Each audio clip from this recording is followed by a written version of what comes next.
WildCat News. My name is Vanessa. And my name is Jessica. To start off the show, here is the laptop safety advice of the week. Hold and lift the computer by its base, not by the screen. If you lift it by the screen, you will damage the screen or the hinges. The screen is also easily scratched or damaged by direct pressure, so avoid touching it. If you do, this is what could happen. This is a computer that got damaged by direct impact at West Middle School. Last Friday was April Fool's Day. Here's a segment to show you how it started. Alright guys, I'm here to talk about U.S. politics. April Fools! Almost everybody likes a good April Fool's joke. Now let's be clear for a second. April Fool's is not a religious holiday, but it does have a trace of a pope. The day began, most believed, in 1582 when Pope Gregory XIII decreed the adoption of the Gregorian calendar, which moved New Year's Day from April 1st, or around April 1st, to January 1st. The change was published widely. Those who didn't get the message continued to celebrate on April 1st. Those people were considered April Fools. Even though the annual pranks meant to mock the gullible or to send a friend on a fool's errand is not grounded to any ancient religious merrymaking. April 9th is the Barnes & Noble's Book Fair on behalf of West Middle School at the Barnes & Noble's bookstore in Southern Hills Mall from 10 a.m. to 9 p.m. This week's fact is a skunk smell can be detected by a human a mile away. April 8th is the IXL Assembly at 8 a.m. April 22nd was a snow day, but because we had so many days out of school because of snowstorms, we have to come to school that day. April 15th and 16th is Sioux City relays at Olson Stadium. Track season has begun. In 2012, district officials were considering year-round classes in Sioux City schools. That would mean no long summer breaks. We have interviewed the superintendent, Dr. Paul Gosman, to find out more on the discussion. Hello, this is Faith Taylor here with Dr. Paul Gosman, the superintendent for Sioux City Community Schools District.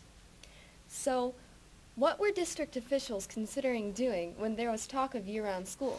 There has been talk at the state level about year-round school in two ways. One would be to lengthen the school day each day, so instead of releasing at 2:45, releasing later in the day, like 4:15 or something like that, but also adding days to the school calendar. We have 180 school days in the Iowa calendar, and there was some talk about moving that up to 200, 210, maybe even 220, because in a lot of countries, students go to school for more days. Okay, so what would be some advantages and disadvantages of putting this plan into action?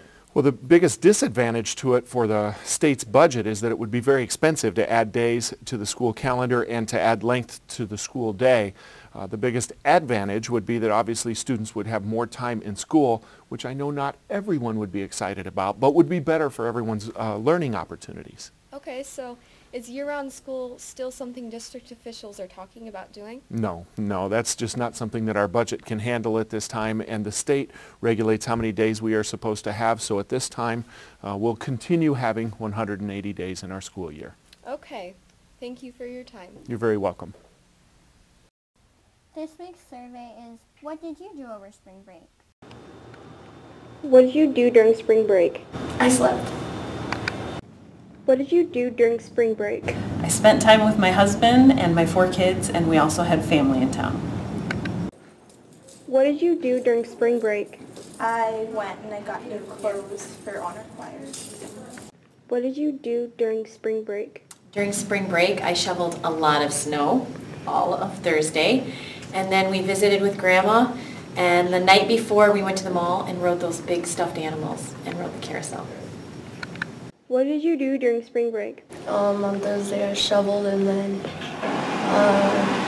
after that I went to my friend's house. What did you do during spring break?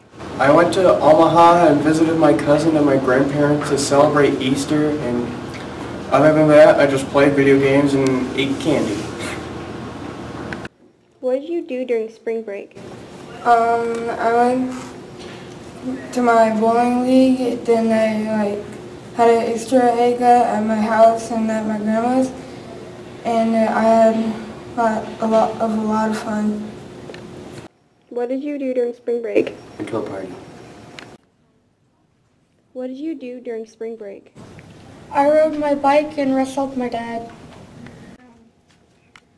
What did you do during spring break? I stayed at home, and during Easter I went to my grandma's house and then went Easter egg hunting. Okay, that's really... What did you do during spring break? I set up an Easter egg hunt for my little sister inside. What did you do during spring break? Well, my siblings came home from Minnesota and I just kind of hung out with them and yeah, that's it. What did you do during spring break? I went to my grandma and grandpa's and had an Easter egg hunt. What did you do during spring break? I set up an Easter egg hunt for my little sister inside. Here's a commercial on the West Middle School Snack Shack by Tayden and Gabe C. West Middle School Snack Shack is run by 7th grade West Middle students. They sell products after school outside the 7th grade pod. Some of these products include Hot Cheetos, Capri Sun, Skittles and Starburst, chips, Gatorade, gum, cotton candy, Talkie Suckers, Airheads, Slim Jims, Gatorade, Pringles, Mountain Dew, Sandias, Palon, Palo Ricos, and Rella-Rindos. April 7th and 8th are the hearing tests for 8th graders and anyone who is new to the school. Please stand for the Pledge of Allegiance and Purple Hands Pledge. I pledge allegiance to the flag of the United States of America and to the republic for which it stands, one nation, under God, indivisible, with liberty and justice for all. I will not use my hands or my words for hurting myself or others. Thanks for watching. Tune in next week for another episode of WildCat News. See you soon, raccoon.